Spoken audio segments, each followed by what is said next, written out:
Welcome back to the lecture students. Last lecture में मैंने sound chapter को complete कर दिया था, पर आज मैं कुछ बोनस टॉपिक्स के साथ यहाँ पे आया हूँ। कुछ छोटे छोटे बोनस चीज़ें जो आपको एग्ज़ाम के टाइम में आपकी मदद करेंगी। ओके, इनकी उसको लेकर मैं आज यहाँ पे आया हूँ। तो आज हम लोग डॉपलर्स इफेक्ट के एक एक्स्ट्रा प्रोसेस के बारे में जानेंगे। मतलब डॉपलर इफेक्ट हमने तब जाना जब ये दूर जा रहा हो या नज़दीक आ रहा हो। क्या हो अगर ऑब्जेक्ट एक सर्कुलर मोशन में मूव कर रहा हो, उस कंडीशन में आप क्या करोगे? हाँ, ये एक क्वेश्चन है कि अगर ऑब्जेक्ट सर्कुलर मोशन में मूव कर रहा हो तो उस कंडीशन में आप कैसा मोशन क्या करोगे, डॉपलर से तो कैसे अप्लाई करोगे। ओके, तो लेट्स से एक ऑब्जेक्ट सर्कुलर मोशन में मूव कर रहा है और यहाँ पे एक ऑब्जर्वर है। ओके, तो ये ऑब्जेक्ट है, ये सेंटर है। ये ऑब्जेक्ट यहाँ पे एक टाइम में होगा, एक टाइम में यहाँ होगा, एक टाइम में यहाँ होगा, और ये object V velocity U velocity से मूव कर रहा है।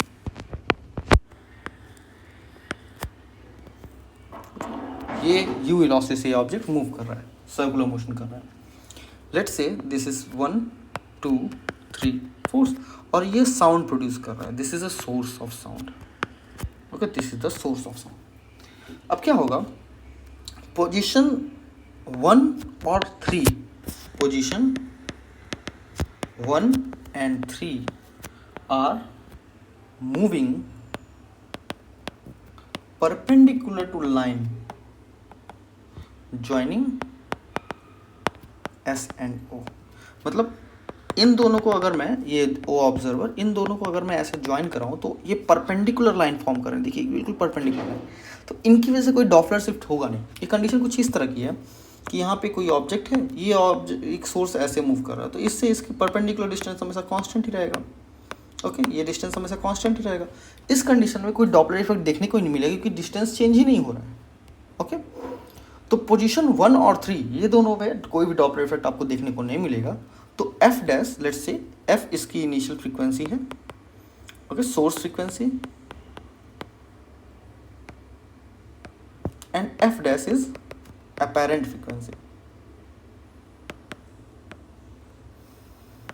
ओके, तो इस कंडीशन में F is dash is equal to F हो जाएगा। पर अगर आप पोजीशन 4 और 4 और ये कौन सी पोजीशन है, 1 2 3 4, ओके दिस इज 2, सॉरी मैंने यहाँ 4, okay this is 2 u velocity, this is u not 4। Okay, so अगर मैं पोजीशन 2 और 4 की बात करूँ तो 2 इससे दूर जा रहा है ऑब्जर्वर से और 4 ऑब्जर्वर के नज़दीक आ रहा है। ओके, याद रखिए इस चीज़ को, यू ये दूर जा रहा है और ये नज़दीक आ रहा है। तो हमने फॉर्मूला क्या पढ़ा था,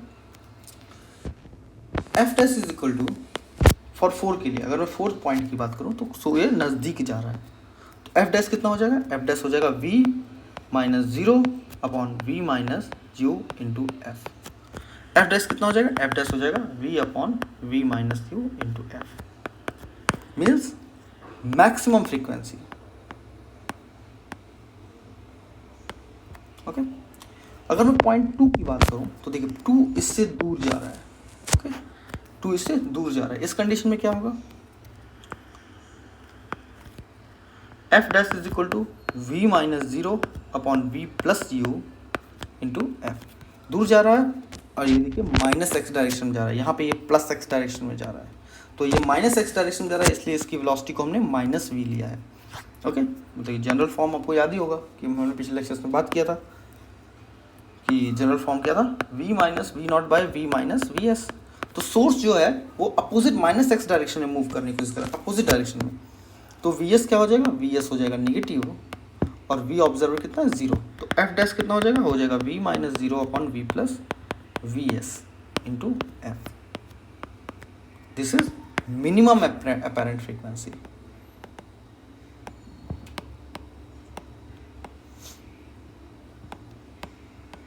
ओके, मिनिमम अपैरेंट फ्रीक्वेंसी, इस बात को आप याद रखिएगा, मिनिमम अपैरेंट फ्रीक्वेंसी।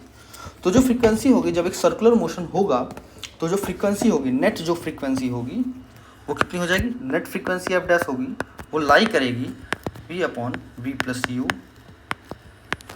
एफ और v upon V minus U F के बीच में।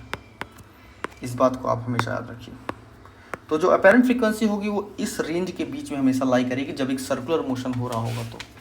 ओके, हमेशा एक सर्कुलर मोशन में इसी रेंज में फ्रीक्वेंसी लाई करिए। उसको मैं एक लास्ट टॉपिक यहाँ पर बताते हुए कंप्लीट साउंड चैप्टर को फिनिश करता हूँ। टॉपिक है apparent wavelength.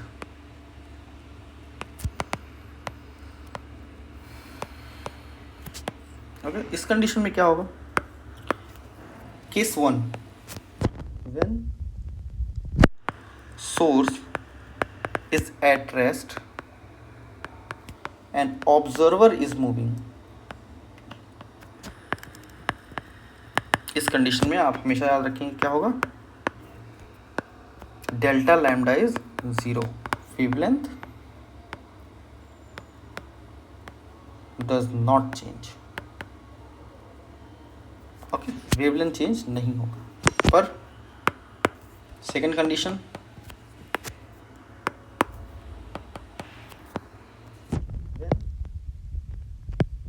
Observer is at rest and source is moving, okay, and lambda is wavelength of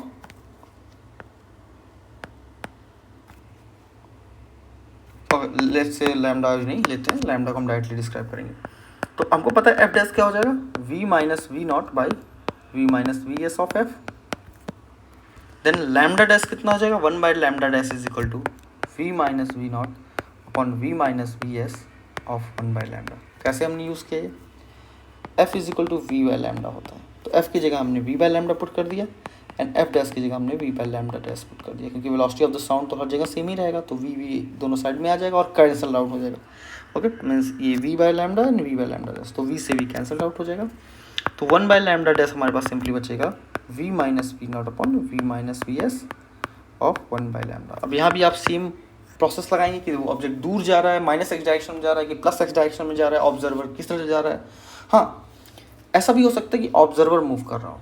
okay, let's say observer rest में है और सोर्स ही मूव कर रहा है वी वेलोसिटी से, तो आप इस वी एस की वेलोसिटी को डिफाइन करेंगे। ओके, तो आपका फॉर्मूला कैसा हो जाएगा? एफ डैश कैसे हो जाएगा? ये एफ डैश हो जाएगा V minus V not upon V minus V S of F. तो इस कंडीशन में ऑब्जर्वर 0 है, मीन्स एफ डैश हो जाएगा वी माइनस, और ये जो सोर्स है वो पॉजिटिव डायरेक्शन में मूव कर रहा है, तो V minus V S of F हो जाएगा। और अगर सोर्स यही निगेटिव डायरेक्शन में मूव करता तो एफ डैश हो जाता है आपका v upon we plus V S of f. Okay, इन कंडीशन में v is equal to v s is equal to v s and इस कंडीशन में v s is equal to minus we s. Okay, so this is for away from O and this is for towards O। Okay, so इस topic के साथ पूरा का पूरा sound chapter आज हम लोग फिनिश करते हैं, ख़त्म करते हैं।